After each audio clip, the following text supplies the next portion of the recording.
I don't think I'm wrong in saying that Kingdom Come Deliverance 2 breaks its own rule, refuses to listen to its own advice. One of the major lessons that we learn from this series is to pick your battles, be mindful of your environment and your limitations. Yet Kingdom Come Deliverance 2 starts off by taking the exact opposite approach. I will get into the story and how this does go against everything that we are taught in the game, but also how this explains Henry, and how if he didn't live in this duality, he probably wouldn't be Henry, and we wouldn't like him as much as we do.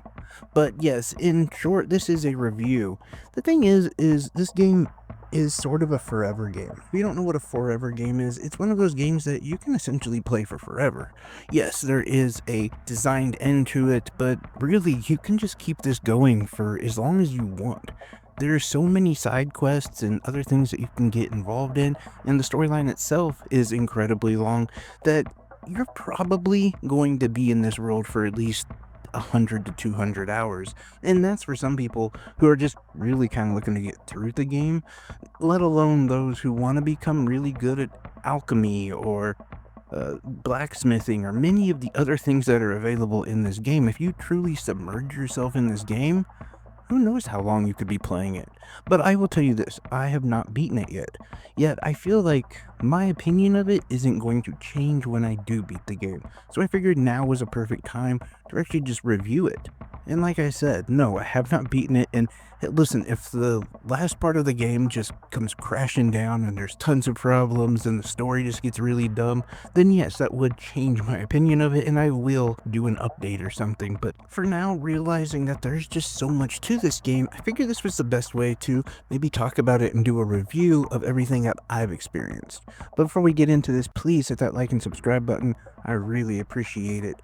So like I said before, there's a million things you can do in this game, and so I'm just going to kind of touch on all of these things a little bit. For instance, I've already talked about blacksmithing. If you're familiar with the game, you can be a miller, which is essentially a thief. Brewing potions and being an alchemist is definitely a good option, and you can apparently make just an ungodly amount of money by being really familiar with vegetables. There's a way to just farm tons and tons of grocean with cabbages, I believe, which is kind of funny. But for the most part, all of these things are optional. Now, they will make the game a lot easier, but it is so easy to just get really enthralled with them. I know I'd kind of gotten obsessed with hunting. I don't know why. I just found a lot of fun hunting.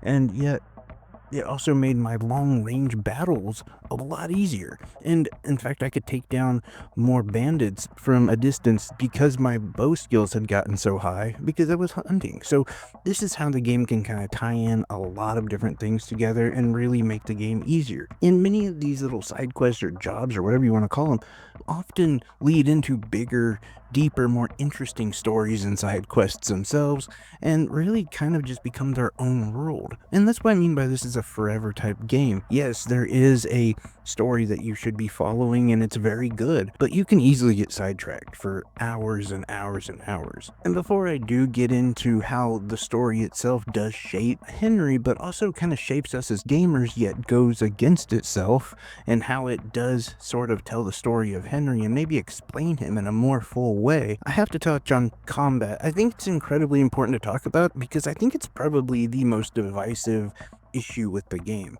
It is not easy. I have a number of friends who are really good at like Elden Ring and Souls-like games. They're the type that basically speed ran Ardent Tree when it came out, and they, have a feeling of like the more difficult the better. And yet, when I asked them how they felt about Kingdom Come Deliverance 2, a couple of them actually expressed a lot of frustration towards the combat, and that it was almost like it's more frustrating because the learning curve is so much higher, and at the same time, you're not helped along the way. And small things like when I asked them if they'd been to the Nomad Village and practice with Tomcat, or how if you're careful, you can kind of go around and slaughter livestock and totally boost your sword numbers up and become a better fighter.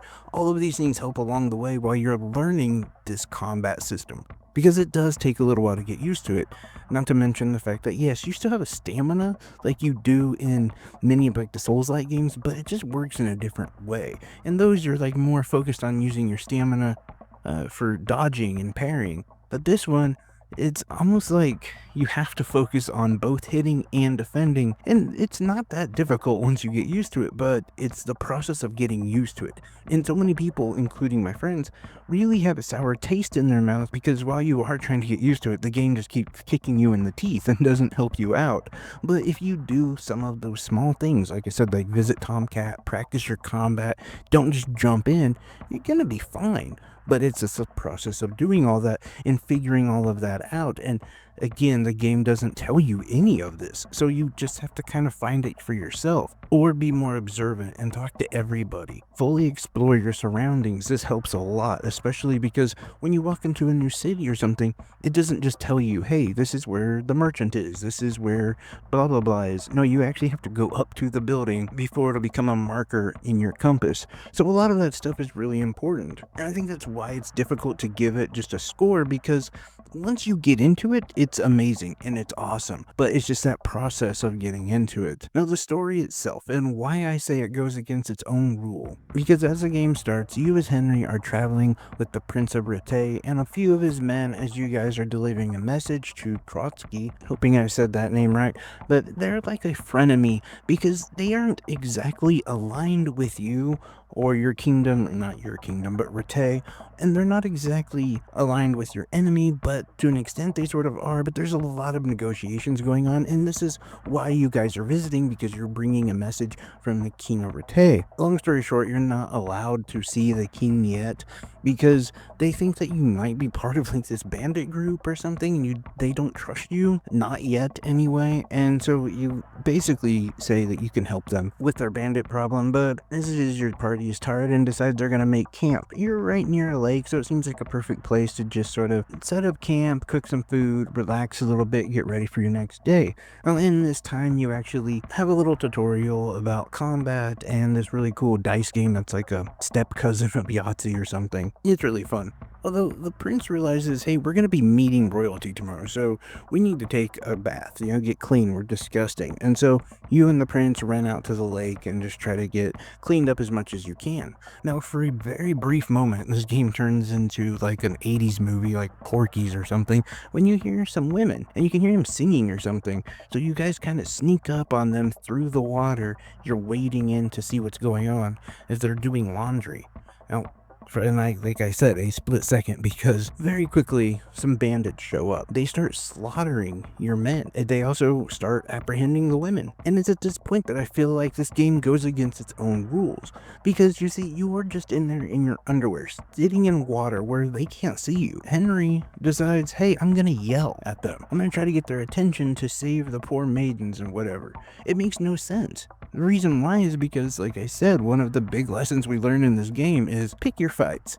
Be very careful. There'll be many times when you're traveling and you'll run up against like 4 bandits who are way more armed than you are, and if you face them, you're probably going to die. The best thing to do is try to sneak around them so they don't see you. Do whatever you can to avoid that fight, because it's just not going to work out for you. So learning the lessons that this game has taught me, in that situation, I just could have continued hiding and then tried to track down the bandits. As it were, right then, all you had was underwear. You lost your weapons, your armor, everything. There is no way you're gonna make it out. And in fact, in the game itself, you yell. As the bandits notice you, they start shooting arrows at you, and you and the prince run away. This turns into one of the funnest, like, escape scenes I've been in a while, but you do take a lot of damage, and so does the prince. And this turns into you guys having to heal for a while, and basically lose all status you had, as well as, of course, equipment and everything, and now you're just sort of outcasts. Like, it would have probably been better had you just tracked the enemies. But it seems like any time that Henry is in charge of the character's choices, that he makes some really bad ones. Courageous ones, brave ones for sure, but not smart. And this is the exact opposite that the game teaches us, like I said. But I also realized that if we actually had control over Henry the entire series, well, he wouldn't have made it. Now, for those of you who don't know, the first game, Henry is well known, at least known to you, as not being special, not having any combat training or anything of the sort. He's just an average dude. And unfortunately for him, His village is one of the first to go down in this gigantic war that starts, and without notice or anything, enemies come and completely destroy his village and burn it to the ground, like there is nothing left. And Henry's actually brave enough to stand up to these guys in a way. He does make this gigantic, daring escape while also planning to pick up a sword and be a warrior to avenge his people. And these are all things that, like, yeah, we wouldn't do if we played the game like it wanted us to. To be careful, not to jump in head first, but Henry does this over and over again. Yeah, it's the exact opposite of what the game tells us to do. And it's kind of funny because it's that duality, I think, that really helps us sympathize and even sort of relate to Henry and understand, like, we would probably be the same way. I know that I'm going to be awful as a soldier, but what are my other options? And the only thing to do is to pick up that sword. And for Henry, you can tell he's very brave, noble, courageous, all of those things. But the game teaches us to take Henry and be very careful, maybe even sort of sinister and dark by, well, just like chopping up livestock to gain more stats and bonuses before we even think about going out and fighting. Not to mention the fact that the game sort of encourages us many times to steal, because you really wouldn't get most of the best armor and equipment and weapons without stealing.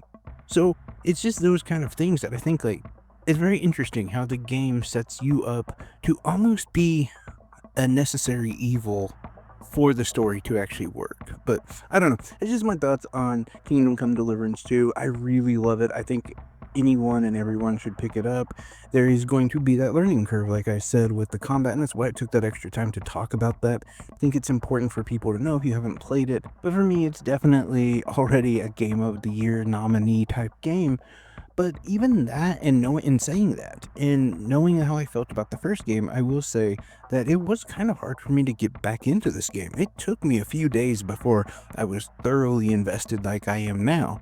So there is that, and I can definitely see a number of people picking it up, trying to get into it and not enjoying it, feeling like they just wasted their money. But I promise, if you take the time to learn the game and to really get into it, give it a few tries, you are going to love it. It's just a great game. Now, okay, like granted, if you're just really into like Animal Crossing or Call of Duty or something, you're like, oh, okay, like you won't. Like, hey, I only play sports games. Yeah, you're not gonna love this one. But for those of us who love action adventure games, RPG games, majority of gamers, I would say, are going to really enjoy it. Anyway, that's just my thoughts on it, though. Let me know what your thoughts are. By the way, all of the video I'm using is either trailers or early gameplay that I had.